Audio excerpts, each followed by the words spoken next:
Hey everybody, Shane Presley here, Rock Paper Podcast. Thank you for checking out another brand new episode. Today's features the return of Atomic Junkshot. Had a great time catching up with Aaron and Mark of Atomic Junkshot, talking about their brand new record, PEACEDALE, available on May 31st. And you're going to get a little sneak peek at it today. Including some live acoustic tracks and much more. So hope you enjoy this episode. Join us celebrating this record at Old Rock House with special guest Neil C. Luke and Jake Neuman and the Jaybirds on May 31st. Again, Old Rock House in St. Louis, Missouri. You can find out much more by following along on the socials, Facebook, Instagram, TikTok, and get plugged in. I do want to remind you, as always, Rock Paper Podcast is brought to you by Friendship Brewing Company in Wentzville, Missouri, serving up all your craft beer needs. Over 25 rotating taps over there. Come on out and get yourself a delicious beverage, all kinds of good food too, burgers, nachos, flatbread, pizzas, salads, and much more. And you can get some live music out there on the, they kick off the weekend every Thursday with Single Bingo. And then on Friday, May 10th, you can catch Jeff Waltshauser out there. Saturday, May 11th, Michael Marciano. And Sunday, Mother's Day, bring Mom out to Friendship Brewing Company for Fireside Duo 1 to 4. You can find their full beer menu, concert calendar, and food menu at friendshipbrewingcompany.com. Along with the Wentzville location, they recently launched the Flint Hill location just outside of Wentzville. And same great beer, all new dining experience out of the Fly High Kitchen. And just a beautiful space. You got to come see it if you haven't done so. Especially now that we're getting into patio weather. Both locations ideal for patio, hanging out and having some cold beers with some friends. You can also catch some live music out there this weekend at Flint Hill location on Saturday, May 11th from Buddy Entwistle. They've also launched a third location in Hannibal, Missouri, partnered up with Sidekick Barbecue for the food. So come out and get some barbecue, some drinks at Friendship Brewing Company in Hannibal, Missouri. And, you can always come in and grab some cans to go if you can't hang out. You can grab a shirt. A lot of ways to support Friendship Brewing Company. Let everybody know your favorite craft beers around town. FriendshipBrewingCompany.com. If you need anything from me, you can always find me at rockpaperpodcast.com. Hit me up on the socials. Email me, rockpaperpodcast@gmail.com. I would love to hear from you. But with that out of the way, sit back, relax, and enjoy this brand new episode with Atomic Junkshot. A podcast is kind of like it's like a radio show that's not on the radio. It's on the internet. Does that make sense? Uh-huh. Yeah, that's also like my mom. It makes it sound more confusing, doesn't it? It sounds like this. Hey, this is Aaron Perlin from Atomic Junkshot, and I have enormous nipples, especially for a white male. I just want to tell you, we had the best time on the Rock Paper Podcast, and I couldn't recommend any listening experience better than this. So I will end this with a beatbox of Sanford and Son going. Bum, bum, bum, bum, bum, bum, bum. Bum, bum, bum, bum, bum, bum, bum.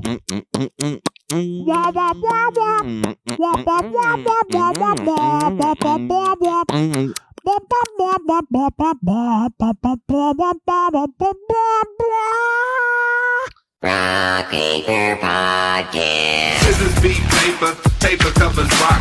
Rock beats scissors, Shane covers non-stop. Never know what new kind of guest that he's got coming at you.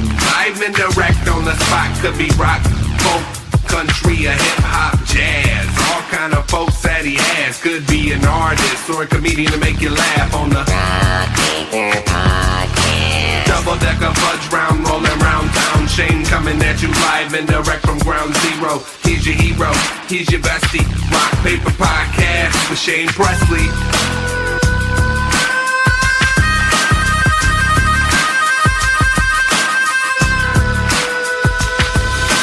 Rock Paper Podcast. Hey, everybody. Shane Presley here, Rock Paper Podcast, coming to you from St. Louis, Missouri.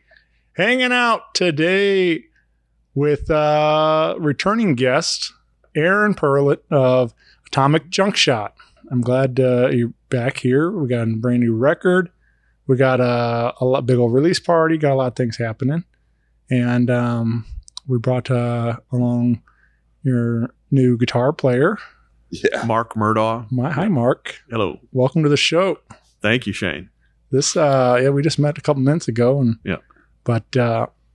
I'm glad to meet you, and we got to see you play a little bit here, band practice, as you guys are rehearsing for the big show coming up. So, but we haven't done this in a while, so we got plenty to catch up on, and we've changed a lot of things since the last time we chatted with you. Yeah, cool that we got some new tunes coming and all this stuff. So, which we already have a single out there, so hopefully people are enjoying that. And before we get going too far, let's talk about this night coming up. Big album release party on May 31st at Old Rock House in St. Louis, Missouri, and bringing along some special guests to join you for the night. One of my local favorites, Neil C. Luke, will be part of the night. From Nashville, you said Jake Neuman and the Jaybirds. Correct. So this will be the album release party for PEACEDALE, right? Correct. Well, let's talk about this night. This is gonna be fun, man. We got a long time in the making, putting this record together and making it all happen. And what do you guys want to talk about for this night? How'd this lineup come about and stuff? Yeah, we're really excited about it and super grateful to the Rock House for feeling like we could could do a show there, because we love the venue. We've opened up for touring acts there, but this will be our first time headlining a show there, and it's such a great venue and one of our favorites in town, and they have such great sound there. And so, Neil is such a great songwriter and performer, and he's going to play some music to start the show off. And then our album PEACEDALE is being distributed by a label, and they had suggested bringing in another one of their acts from Nashville to open up for us as well. So that's Jake Neuman and the Jaybirds. They're great young guys, and they have a new record out as well. And so it should be a good time. Yeah. And we'll have physical copies available, or is this a digital only, or what are you guys planning to do with the? So we were going to print vinyl, but if you do vinyl, it's got to be no more than 44 minutes. And I catch a lot of shit for for being a very wordy songwriter, and it's funny because ever since then we've been just kind of working on a lot of new stuff over the last 6 months, and I've made sure all the new stuff is like under 3 minutes and 30 seconds, but it's a long record. I think it's maybe 52, 53 minutes, and we could have printed vinyl, but we just didn't want to. I don't know. I didn't want to lose any of the music. Like, I feel really good about the 10 songs that are on this record. Right. And so we'll have some merch there, but we're only going to have digital. Okay. Yeah, that it is cool. Like maybe think of some future release of some sort, maybe remaster, bonus edition, or what, however you want to do it and stuff. But like it is fun to have vinyl around now. It's like a lot of my friends are putting their records on vinyl, which is, for me as a collector, it's cool to have them, displayed at the house and stuff. So, and it's nice that has become more accessible again, for independent artists and, people out there trying to do this thing. So I enjoy it, and hopefully we'll get that happen one of these days. Yeah. But even do like a maybe an idea partner with Jake or something, with the label also doing like a split, like a single release or something like that on a vinyl, and the way you can promote each other together with the record and stuff too. And yeah, it'd actually be pretty fun to do maybe a live thing. Yeah. We actually have a live album that's out on all the streaming services. And, ironically, that one was too long too. Oh yeah. Our first EP would be short enough. Right. Our first EP, Gun Show, would have been short enough to do on vinyl if we had wanted to. Yeah. Well, let's get into this record, PEACEDALE. Like I said, we got some new songs on the way, and the record will be available in its entirety the same day. Yep, May 31st. On May 31st. But we're going to give you a little sneak peek at what you guys have been up to. And Dirt Roads, as the singles, was just released a couple days ago, and now available on all your streaming platforms. So be sure to follow along there and get involved. But this was a fun song, man. A lot of, like you mentioned, this being kind of a wordy songwriter. This is one that I felt is a pretty good example of that. You put a bunch of in there, and it really help paint the picture of what I feel like is Midwest and the Ozarks, and there's a lot of imagery for sure in these lyrics. Yeah, it came from my wife and I were driving around Lake of the Ozarks 3 or 4 years ago, and we were actually looking maybe to buy a piece of land or something, and I said to her, I was like, man, all I keep seeing, we're just driving down these dirt roads, and I keep seeing these graveyards and these meth shacks. And so a lot of the imagery that I try to paint in that, she and I sat there and talked about the things we were seeing, and the song comes from those things. But, honestly, I think the coolest thing about that song is Mark just does a really amazing lead riff throughout, and it drives the song. Like it ends up becoming like the rhythm guitar, and it's just pretty fucking badass. Yeah. Oh, thanks very much. Yeah.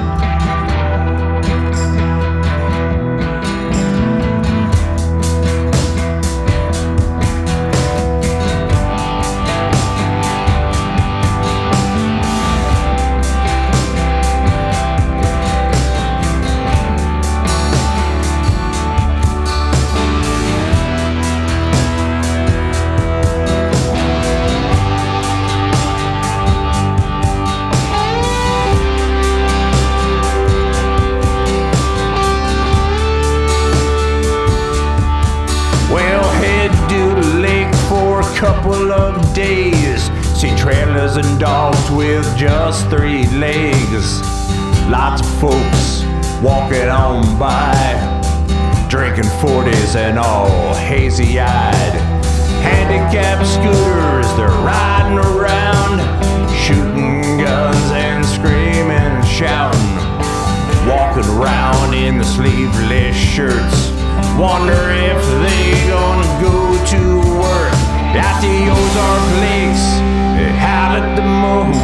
We burn our trash in the heat of June. Front yards covered in beat up cars and just dirt roads, a meth and graveyards.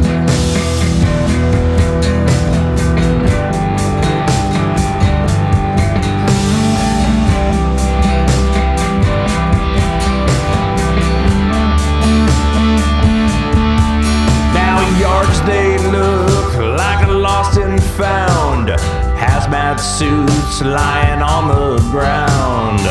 Couple kids outdoors in a crib, they're smoking cigarettes and drinking Mr. Pibb.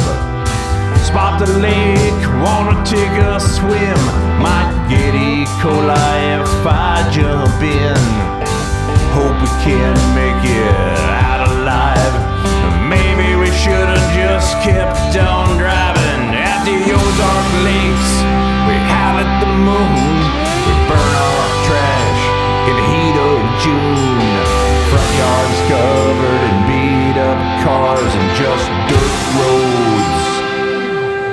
meth and graveyards.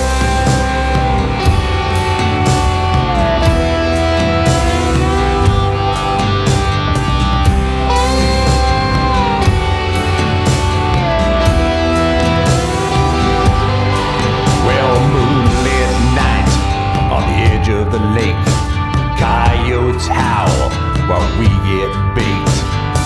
Sitting on a pile of tires, mattress crackling in the fire.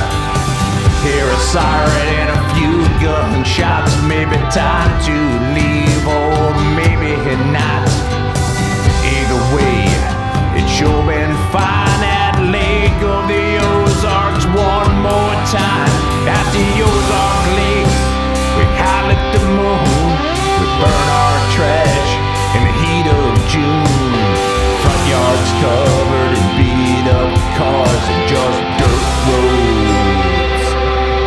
Meth and graveyards.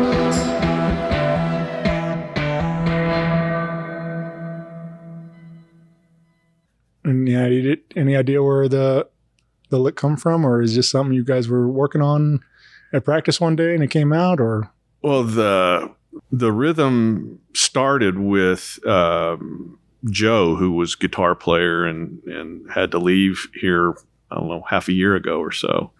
And I kind of picked up and added a little bit to it, but I mean, at its core, it's something that he came up with. Mm-hmm. And that's the ba-da-bum-bum part of it. The slide parts, that's something that I came in and layered onto the song kind of after I became part of the band and got familiar with the song. But no, that main riff, that goes all the way back to Joe putting that to the chord progressions that Aaon had written for it. And that riff gives it a great groove, but I'm glad Mark brought up the slide, because the slide gives it a certain tone that it didn't have before, that just kind of really aids the mood throughout. So it's we're really, really proud of that song. It's I mean, you know, I most of our songs, like, I'll write them and I'll come and play them for the band, and then they truly become the songs that we play after that. Because, and this is, I don't know about you, Mark, but my favorite part of playing music, it's not playing for a crowd. It's actually when we come in and we take this core melody and the words that I've written, and, you know, what I start with on the rhythm track, and then it becomes something. You know, Mark adds leads to it, and Clay and Brian add, you know, bass and rhythm to it, and just it becomes something. And it's a collective of the four of us. So and then even on this one, on this track, so we have and on the whole album, there's a Grammy-nominated piano player named Jimmy Wallace, and he overdubbed keys and piano and organ throughout the entire record. And he did, I think, just an amazing job, again, kind of aiding the mood of every song. And then we have a backing vocalist, Spencer Harrison, who did a wonderful job too, just kind of really complimenting my shitty vocals. You know, the whole thing's come together really nicely. I think all four of us are real proud of it. It's true to who we are. right? Yeah. And picking up on what Aaon mentioned about the process, I find it kind of unique in that when he, you know, is our primary, almost only songwriter in the band, when he brings something in and says, "Hey, let's give this a try." He doesn't come in and say, "Okay, I want it to sound like this," or Clay, I'd like for you to come up with a bass line that does this. It's more of, okay, he'll play through it a cappella, well, acoustic and just singing. And then that's the creative process starts from there. And pretty much everybody just fills in their part of the song with what they think it needs to sound like for what they're doing. And then through that process, it all gets mixed together. And at some point we get where somebody will go, hey, we should, the guitar should be more distorted, or the bass line should be something that's a run up and run down. But we don't come in with direction. Aaron just says, here it is, let's work it out. It's a lot of times also, not a lot of times, but a handful of times come in with songs, and Dirt Roads is a good example of it, where someone will suggest me changing what I'm doing. So like in the second verse of Dirt Roads, you hear a change in the rhythm, and that's because I forget who suggested it, but someone suggested I start to actually mute what I was doing. So I'm kind of doing this semi-intricate picking around Mark's lead, and then I have to actually mute that in the second verse, which I found very counterintuitive to me. I thought that would make sense in maybe the bridge part, but Clay was like, no, man, that's what makes it cool, dude. You got to just like do it differently. Make it so that, and I've always thought it was kind of weird, but I'm like, fuck it. If that's the guys think that's cool, let's do that. So I changed what I had in my head, and it was easy for me to change it, but it's still weird. But I dig it. Yeah. But anyway, making the whole record was cool. Like we got into this really unique experience. We got to go through this really unique experience. We a guy named Greg Griffith had approached us about this time last year, and he's a pretty accomplished producer out of New York. And he said, look, I'm getting my schedule for the year together. I guess it was actually like February of last year. So I'm getting my schedule for the year together. I really want to produce you guys. I've heard what you do. I see videos. I've heard your old records. He had a real vision for what he thought our record could be. So, we sat down and kind of decided on, eventually, like through the summer, we decided on 10 songs we liked. And because Mark joined the band last summer, right? Or last April? Maybe? June-ish. Yeah. But Mark was part of that process, unfortunately, because I think it would have been challenging had he not been. But he was part of that process of like figuring out which 10 songs we were going to do. And then Greg has this amazing spread.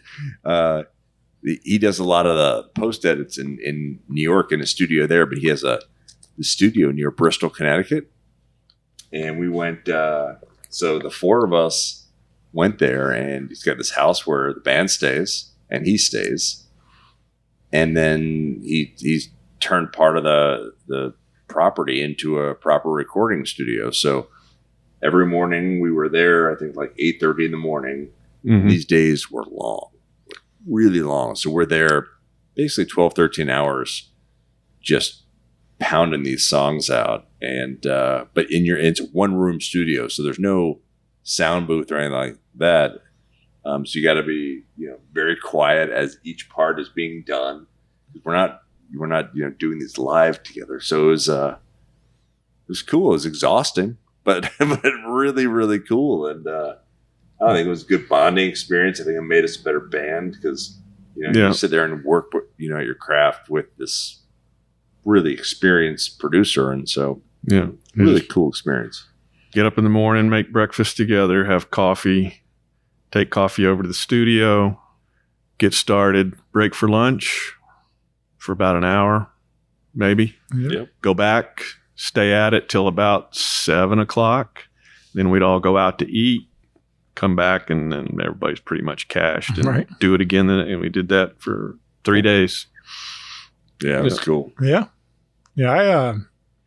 I had friends kind of a similar kind of situation down towards Springfield. This guy, Jack, records out of his house and had his, the whole basement become part of the studio. And I got to hang out with my friends as they recorded a couple of songs. And I don't know, it was just fun to atmosphere, just kind of being around and eating junk food and just watching them work and stuff and eating pizza with them and stuff. We had a real good time, but I can see how, like, especially as you're bringing in some newer players and then not really having a ton of time together yet, but this bonding experience like that could really do well for you guys. So and I'm glad the record came together nicely. Yeah. But We're all real proud of it. yeah. Yeah. Well, and I think everybody, I know I did, but learned a lot just through being coached by Greg. We didn't go in with things extremely polished, or at least I didn't. And I have a bad habit of playing too much and just you're gonna say farting. Yeah. and in dealing with Greg and some of his coaching, just learn a little bit. It's better to stay out of the way and just have presence where it's really needed, or where it sounds best, and then get out of the way and stay out of the way. Yeah. The other thing I really appreciated that Greg brought to it was, he didn't want us to have session players on the album. He wanted us to play our parts, and he wanted the album to sound like, because he wanted the album to sound true to who we are, to be organic to who we are. And I think that's what I love so much about the album, is that when I listen to all the tracks, they sound like one of our live performances. So if you don't like us live, then you're going to really fucking hate this album. But it's true to who we are, and that's what I really appreciate about it. It's kind of fun to be proud of something for a change. Well, let's play another one. We did a couple live acoustic here today at band practice, and just Aaron and the guitar for these. But you can hear the full album version May 31st. And but let's talk about Gene the Auctioneer. This is a fun one, and I think it was cool to hear it put into a song, because I think me and you are similar in a sense where, this song, you repeat the line that every hat has a story, and it's like, and I think about that a lot. I'm like, man, the stories that, this car could tell, this, whatever, like these kind of things, like the amount of stuff that the studios, the stories, like, whatever it is, there's so much history in these things. And I think a hat is just the same way. Like, there's, so I think about that kind of stuff, and I think about like those songs that they could tell. And so this is an example of one. This is the one about Gene. So what do you want to add around the story of Gene? Yeah, so the song came from I was we were down at a town called Theodosia, Missouri, which is like middle of nowhere, about an hour from Branson, I think. And it's near like Ava, near the Arkansas border. But we were in a realtor's office, and she had, we'd gotten pretty friendly with her, and around Bull Shoals Lake, and she had this hat, and it was kind of a goofy hat. And I was like, I love that hat. And she said, do you want it? Because it just sits here gathering dust on my shelf. And I was like, you sure? She goes, yeah. And I said, well, tell me about this guy. And she said, well, yeah, he's a really nice guy. He passed away. He was an auctioneer, and he lived in Pro Tem. And she told me a little bit more about him. And so I went back to my house, and I started Googling the guy, and I actually found his obituary. Oh. And then there was this country store in Pro Tem where she said, they'll know all about him. So I checked that out, and I learned all about him because I just felt like there's something interesting here, and so, so the song is really, I tried to, be true to everything I learned about him. And he seemed like a really, good human being, decent guy. Based on a true story, then. Yeah.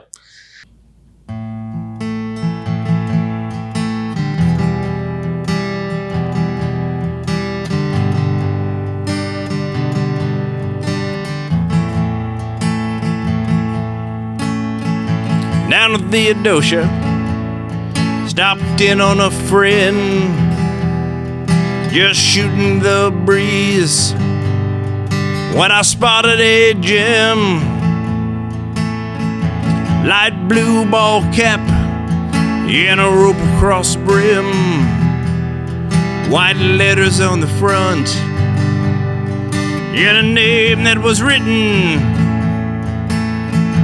It said Gene Rogers, so I asked who was that. She said he was an old friend,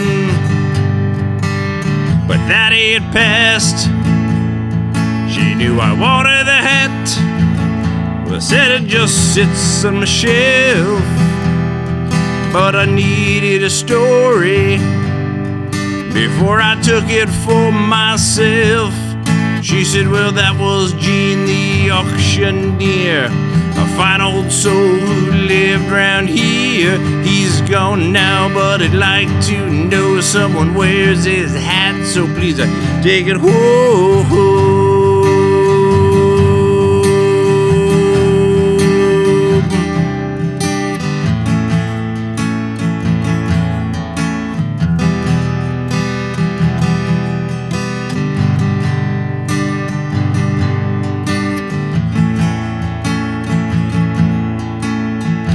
Born in Protem, Missouri, back in 1949. Good Christian man who sang gospel oh so fine. How he loved to hunt, and on his farm he loved to work. How he loved his kids, yeah, that was for sure. She said, well, that was Gene the auctioneer, a fine old soul who lived round here. He's gone now, but I'd like to know someone wears his hat, so please take it home.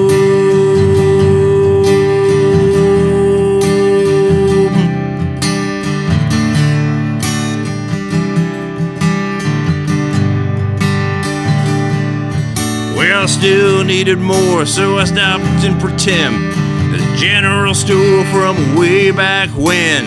I shop at a deli, there's a post office too. When a fire burns, yeah, they know what to do. They said, well, Gene was kind, like this cowboy hat, always had a smile, how he liked to chat.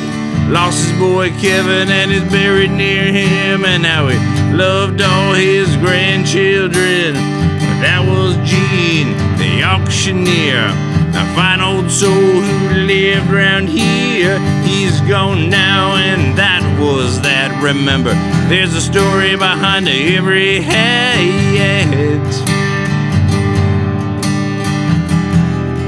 There's a story behind every hat.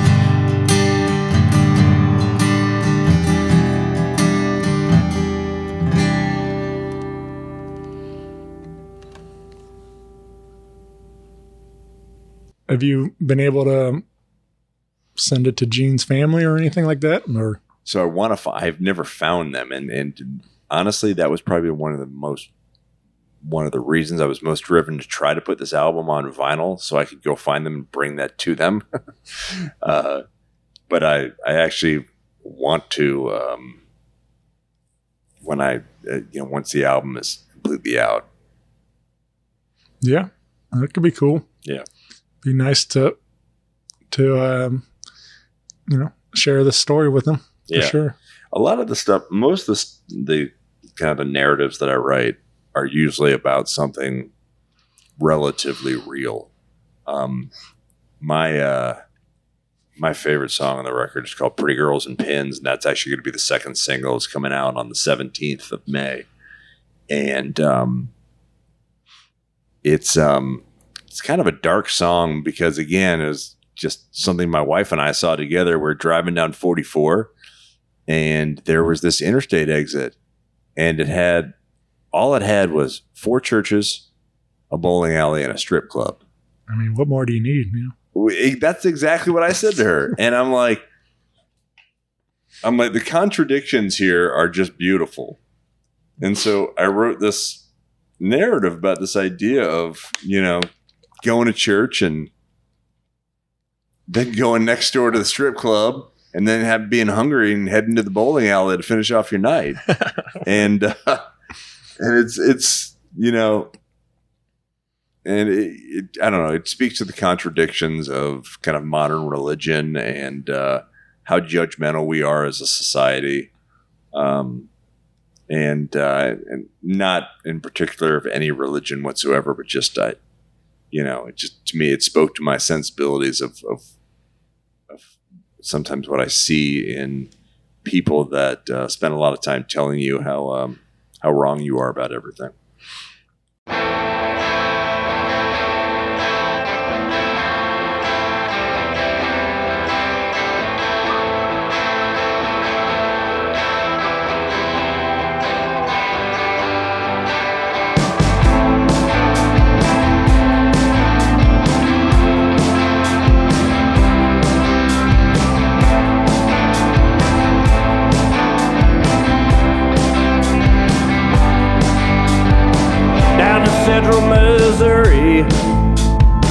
Along Interstate 44, I've been driving for hours, and my body is feeling pretty sore. I spot a couple of churches, ain't talking about the chicken kind, but I need to eat and to drink some whiskey or wine. I sure love me the ladies and deeply respect the arts. I'd like to roll a few frames, 'cause throwing strikes really ain't that hard. I think I found just the place. Giant 50-foot cross down the street, hungry, horny, and thirsty. Seems to have everything I need. The good Lord's word, pretty girls and pins. I go to repent and rediscover my sins. Renaissance man, I fill my days with churches, strip clubs, and bowling lanes.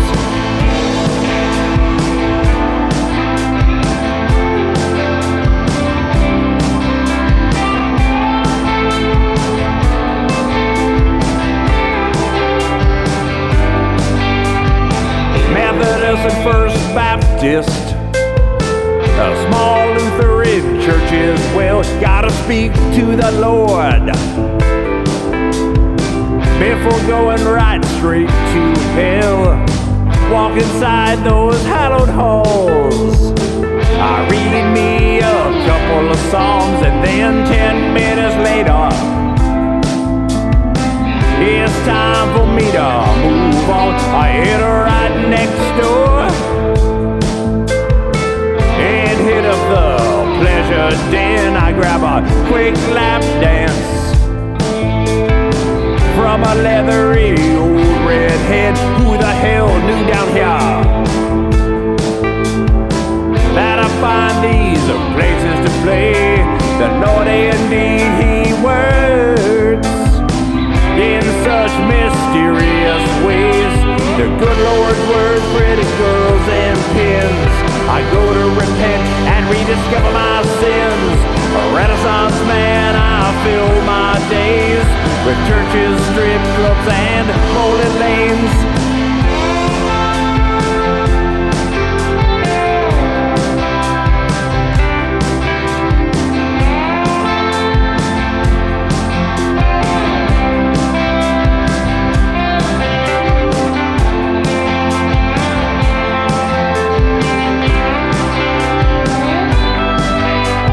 Never go wrong reading the holy book. Still right with my maker, yeah, I'm staying so good.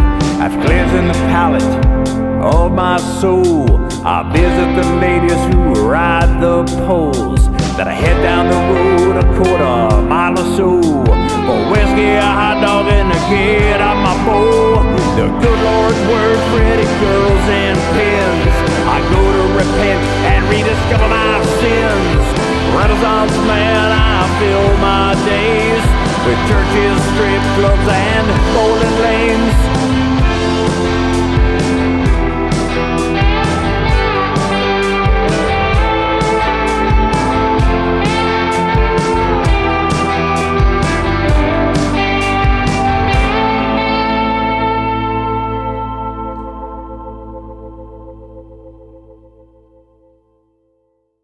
That is one of my favorite parts about driving through southern Missouri is that everyone is either a Lion's Den, Adult Superstore, or Jesus Saves, or Love's Truck Stop or something. It's like, it's always like either a gas station, porn store, or something religious. So it's like, but yeah, gotta love it when you're cruising down the highway. The stuff you'll see and down there. Yeah.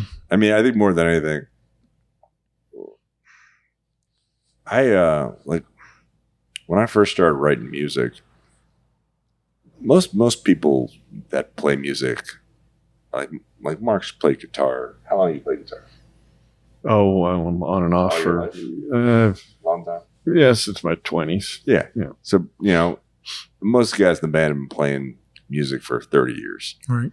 Most guys that I meet in other bands have been playing since they were like 10 years old. I'm 53. I started playing guitar 7 years ago. And so when I put the band together and started writing songs and singing, which wasn't that much long afterwards, I was I was very, very uncomfortable with what I was doing. And I felt overmatched, and I felt like, I don't know, I was very insecure about the whole thing. And so I thought that one way that I could hide that insecurity was to write dirty songs, kind of in the mode of Wheeler Walker Jr. or Tenacious D. And as I've gotten, there were two moments for me that really changed that. One was that we had a former guitarist who he talked to me about how this is really when the Me Too movement was going on, how comedy had fundamentally changed. He was right. And so at that point is when I started like trying to get away from writing things that were funny and trying to find real narratives that inspired me. And then I started becoming more comfortable with my own musicality and realizing that I'm never going to be the greatest guitarist, but I can hold my own. And that most of my heroes, they're not virtuoso singers, but their voice goes well with their music. And so I feel comfortable singing in front of people. I feel comfortable playing music in front of people now. There's not this driving insecurity. And so when I write a song like Pretty Girls and Pins, I think the first impression that most people have is that I'm writing this song to be purposefully lewd. And I'm not. It's really more social commentary about what we were talking about earlier. And that is the juxtaposition of, a bunch of churches next to a lion's den, which is exactly what it was. Mm-hmm. But so it's, I think a lot of people sometimes think we're, that we're a bunch of like jokers, but it's not really that. It's more about kind of social commentary on things we see every day around us. Right. Yeah. I think there's a lot to that. Like just being true, like you're saying, and being honest. I think even, he's now become one of my favorites, but like Tyler Childers, when I first first started listening to his stuff, I didn't really get it. I didn't really, his vocal inflections, it kind of bothered me. It was like, it just didn't click right at first. But then I gave it another listen, and I really dove into his songwriting, and the guy is a brilliant songwriter. And like, but getting into more into what his messages are and his songs made me appreciate his vocals more, like in that sense too. So it's like I have become a fan, now. And, but it's like, you don't have to be the best, but you have to be, I think as long as you stay true to what you're doing, I think people will appreciate it. And so I feel like, there's a lot of good stories and messages in these songs. And I'm glad that, it's kind of that took you, that you started there, but that you've found that this is more the path that you belong on. And do you think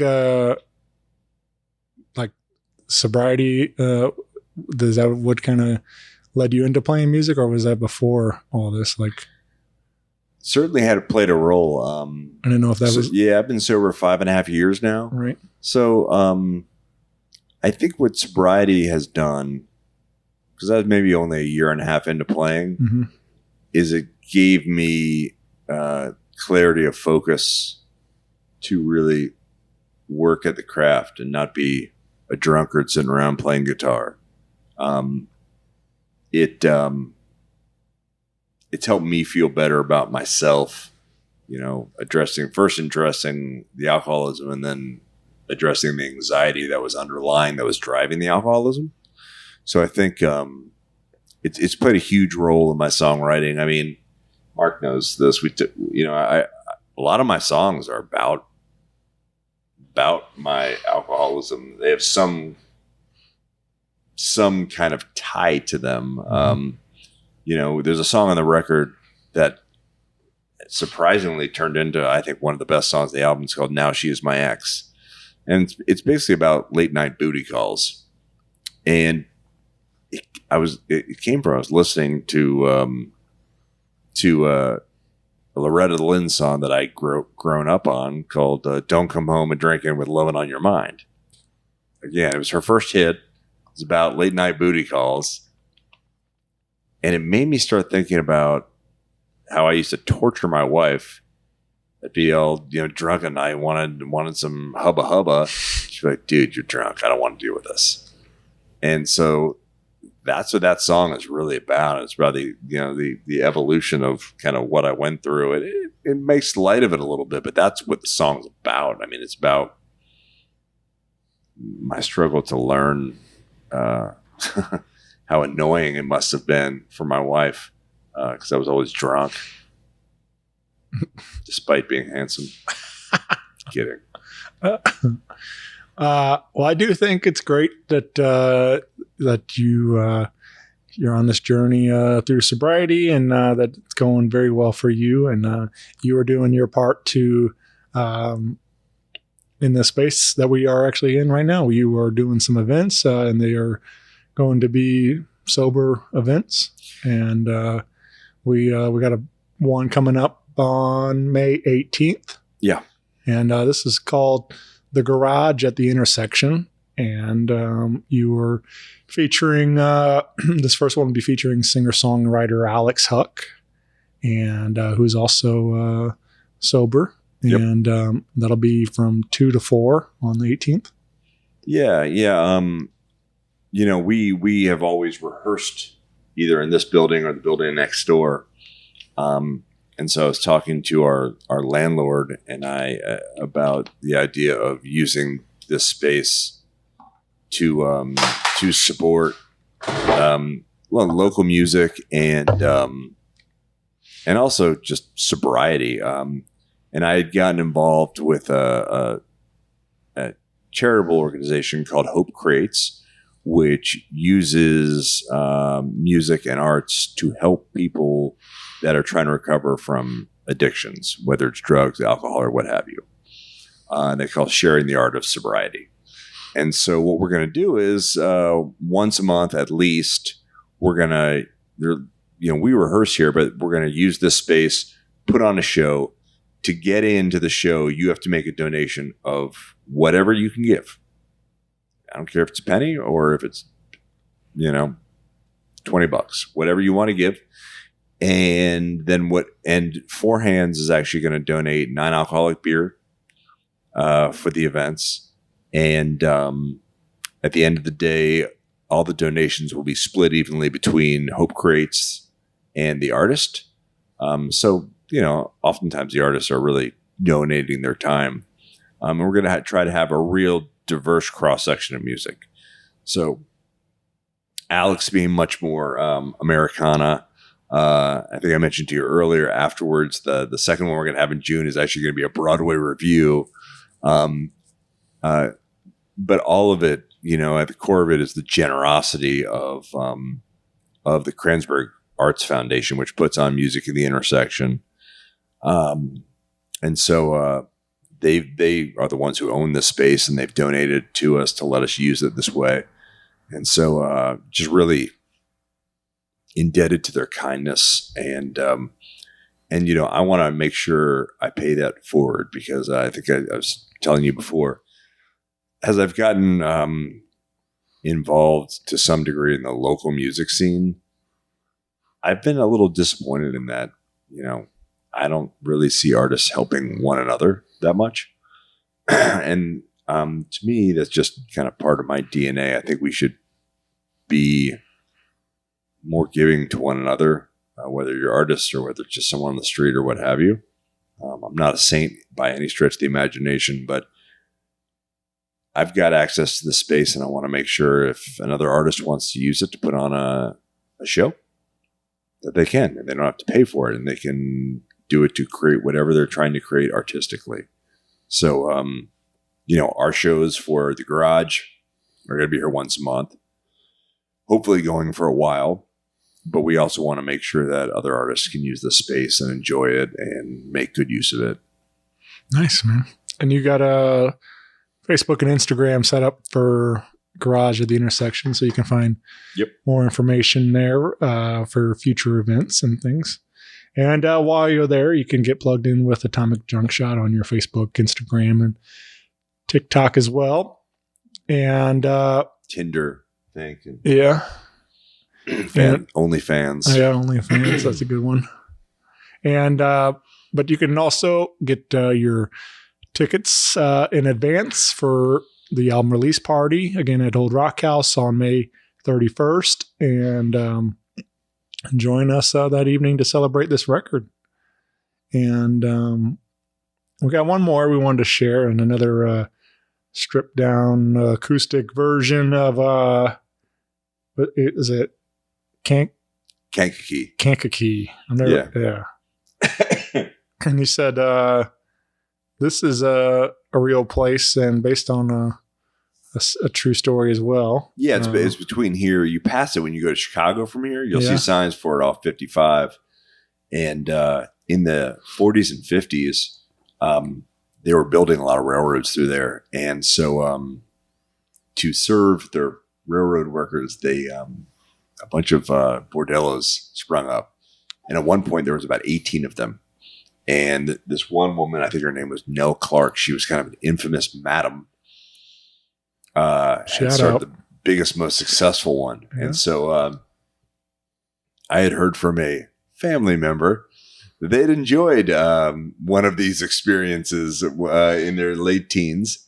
And so I went and researched the history of whorehouses in Kankakee, and there was a lot of them. And there was this preacher who ultimately helped get them all shut down.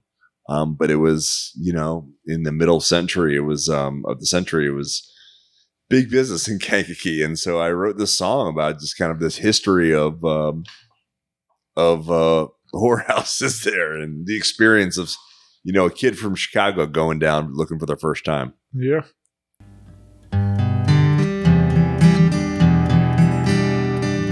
'56 Chicago in the summertime. No wind blowing, pavement hot and damn near frying. Cubs in 8th, Wrigley just ain't no fun. Kinda restless, feeling like a half-ass done. Hop in my old black Mercury, down 50 cause there ain't no interstate. Searching for our first time, think we might just test our fate. Word is that there's quite a few, might be 18, houses of ill repute down there in Kankakee.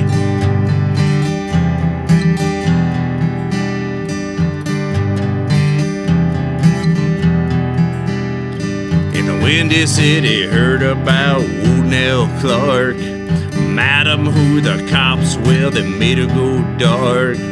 She was just ahead of a business trend called the crowning evil, serving railroad men. Hop in my old black Mercury, down 50 cause there ain't no interstate. Searching for our first time, think we might just test our fate. Word is that there's quite a few, might be 18, houses of ill repute down there in Kankakee.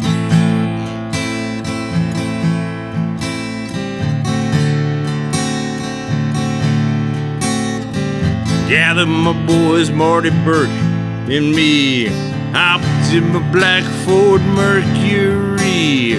Drove in the night, yeah, it took 2 hours. Saw the railroad tracks and the fields of wildflowers. Hope to fulfill young boys' dreams. Got just what we wanted down in Kankakee. Hop in my old black Mercury, down 50 cause there ain't no interstate. Searching for our first time, think we might just test our fate. Word is that there's quite a few, might be 18, houses of ill repute down there in Kankakee.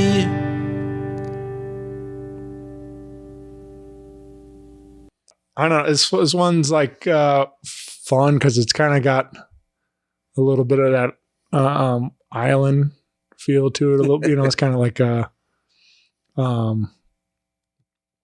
but it kind of reminded me, like, we went down to Gulf Shores on vacation a while back, and we visited that Floribama, where they do like the songwriter, whatever they call it, but they like all these songwriters come in, and there was like there's like, I don't know what, 3 different stages going on that bar, like at all times. Like there's always, It's amazing. yeah. And, but it, like, I was like, man, I could dig this. Like it makes me want to learn like a couple of like Jimmy Buffett covers and retire to the beach and go down there and like, learn how to. Has Kenki ever struck you as like Buffett-esque? It hasn't, but I can see it. We have another song called St. Pete Girl. Yeah. Yeah, that one. Yeah, That's got a real Buffett feel to it. yeah. But I can see how Kinky has Well, and I think even the name reminds me, like, it sounds like a key, like a Florida key. It does. So it's like, that's what so it even kind of, I think that helps make me lean towards a beachy feel to it a little bit. Yeah. But there's something in the chords there, like, just kind of lends my mind to that. But yeah, the acoustic version, the electric version doesn't lend itself too much to it. Mark developed some pretty cool riffs with the full band version of it. But yeah, I can totally see that. Yeah. The acoustic. I don't know. Also, maybe like way down in Kokomo or something. I feel like when I think it was kind of a similar thing there to add a lineage, I guess, kind of like where I can kind of connect some of the dots where I feel like it makes me feel like that kind of a islandy kind of thing to it. But anyway, But I thought it turned out real nice. These were a lot of fun to get this little exclusive, sneak peek at these songs. And like I said, if you want the record, you can find it on all your streaming platforms on May 31st and come out and support the album release party at Old Rock House. Again, Neil C. Luke and Jake Neuman and the Jaybirds coming in from Nashville, Tennessee. And I'll pitch in that I think those tickets are $10 or $12, depending on whether you buy them in advance.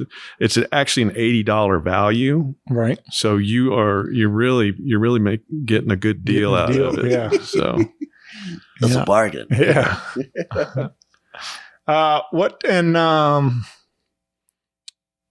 Didn't you guys do?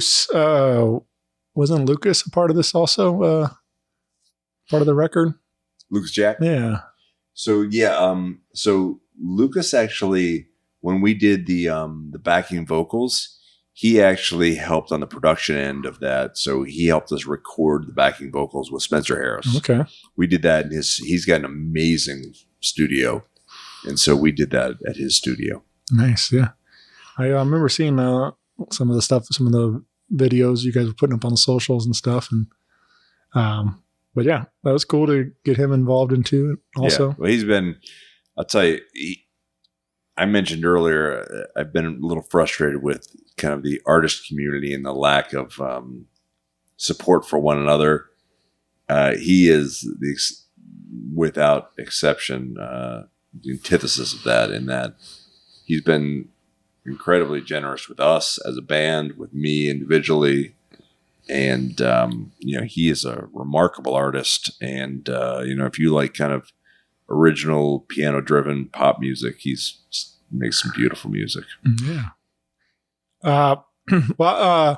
Along with this release, are you hoping to, like, what else is in store for the rest of the year? Are you thinking, like, are you guys wanting to, I know Aaron, you occasionally will do some solo shows in some other towns and for this, but have you guys talked about it as a band, like doing some weekends out and trying to spread the word? We're playing over between now and late fall, I guess. We're playing in 5 different states? Yeah, we're playing Tennessee, Texas, Arkansas, Missouri, and Illinois. Yeah. We're playing in Dallas in late June, and then in Fayetteville. And then we're playing Evansville and in Indiana. That's right. That's that one. Yeah, and Nashville. We're playing Nashville towards the end of the summer, and in between we got a couple shows. And it's all on our web. We keep a pretty good schedule on the website, but we're playing. The gig in Texas is at Arlington. It's called Texas Live, and the band's played there before me being with them. But it's the Texas version, the Texas Ranger, Dallas Cowboy version of Ballpark Village. Okay, yeah. So it's a big, it's a great venue. It's a big facility there that sits right next to their hockey arena, the baseball field, and the stadium. Nice, the football stadium. Before, as Mark mentioned, it's a great venue, and it's exciting. So then we're going back to Arkansas in the fall. Mm-hmm. So we got a lot going on throughout the rest of the year. Is there one that in particular that a town you're excited to visit for some food or anything? Is there a particular dish you guys been wanting to get back to, or meat with a side of meat? Yeah, maybe. Yeah. Actually, all of 3 of us do. Clay stays away from me because he's old and broken and looks like Uncle Jesse. So you're not supposed to have Mexican food north of San Antonio when you're in Texas, but I'll probably have some Mexican food while we're in Arlington. So. Yeah, you guys, I enjoy it. One of my favorites is getting to experience some of the culture of the local gas stations. Buc-ee's. Buc-ee's for sure is definitely a must when you're heading down that way. And I'm glad that there's one now in Missouri. It's like Springfield, I think somewhere in that area. One in Illinois too. Yeah, but anyway, but yeah, I've talked about it a couple times, but man, that's one of my favorite memories. We stopped in one in Tennessee, like outside of Nashville, wherever it is, somewhere. We went on a bachelor party down that way, and we stopped at the Buc-ee's on the way out at like 6 or 5 in the morning, whatever. And then like I remember this guy yelled out like, "We got fresh brisket on the block." And I'm just like, man, this is the best place. Like 5 o'clock in the morning, they were shopping fresh brisket and everything. I was like, I can handle this, man. This is a good Brisket place. from a gas station. Right. Yeah, man. But I don't know. It's just fun to see some of the different things, you know, like the different local snacks or drinks or, you know, chips or, you know, I just like to see what's different in all these different small towns and stuff along the way. I love when we go to different small towns. Small towns, I actually like smaller communities better than going to like big cities. So, yeah. But then like you're saying, you know, as a songwriter, you're always watching and always, you know, you're like, hey, here's a song right here. And like, I'm always looking for weird shit. Yeah. You know, I want something like just some oddity that stands out. I'm always looking for weird shit. Or like, you know, sometimes it's just like a story. So Clay has all these stories, and so he and I went to Kansas City to go see Ray Wiley Hubbard play. I think it was back in the fall, and we're driving out there, and he tells me about this story just randomly about these astronauts before Apollo 11 went to the moon.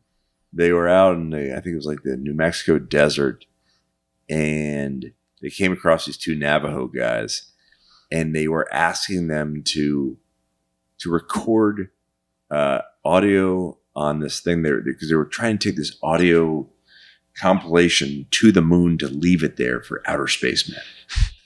And ultimately, it was a grandfather and his grandson. The grandfather he agreed to do it, and but he did it in his native language. And so the astronauts had no idea what he said. And afterwards, these guys came across the grandson again. Like, what did your grandfather say? And he basically told them, don't trust the white people because they'll steal your land. Right. And so it's actually one of the new songs we've been working on. I wrote a song about it. So Clay told me the story on the drive out to Kansas City. And so I wrote it on the drive back, and Clay was like, do I have this right? And he was sitting there helping me kind of massage the words in and out. So it worked out pretty well. Yeah. So already working on the next record then, huh? We easily have enough for another record. I think, don't you think so? Yeah, I mean, we've got another since we completed the recording. I think we've ironed out a good 6 songs. Yeah, and then we already had probably a couple. Yeah, 3 or 4 others that we could have used anyhow. So yeah, we got. And we have a lot. Another 3 that we're saying, hey, we need this is one. This is one we need to work, and can't find time to work on it. So yeah, we have. I think we just we play a handful of covers, but for the most part, we would much rather, I think, as a band, play original songs because we get to craft them. Mm-hmm. Every once in a while, we probably have like 6 or 7 covers. But even those, Mark said this the other day, we were talking about, I was a huge Allman Brothers fan. So when Dickie Betts died, I was playing Ramblin' Man, and I said, we should just play this. It's a really easy song to play, although his vocals are tough to deal with. We have to change the key for my voice. But Mark said, yeah, we have to atomicize it. All right. To add just your own spin to it. But for the most part, I think we, more than anything, we like playing original music, and we hope that people that want to come out and see original music would appreciate that our commitment to it. Yeah. Yeah, man. So come out and see these guys live. Again, May 31st, Old Rock House. Fantastic place, man. I really love what they're doing over there. Big shout out to Old Rock House, and you can find all the events on there on their calendar and come out and support that venue. And like I said, they got great sound, lighting. I mean, they've really done it up big now and sounds awesome in there. Yeah. And they're a fantastic crew of people that work there. And you can see Atomic Junkshot there along with Neil C. Luke and Jake Neuman and the Jaybirds, and support this brand new record from the band. Add it to your favorite playlists, stream it, tell a friend, whatever you got to do. But appreciate you guys doing this. It's been a fun night. I'm glad we made it happen. Thanks, Shane. Yeah, thank you so much, Shane. Really appreciate everything you do for the local music community and your commitment to it and all the work you put in to support us. Thanks, man. Well, I'm happy to help. I appreciate you and your continued support and stuff. So thank you guys. And I'll see you May 31st. Right on. I'm looking forward to it. Bye, everybody.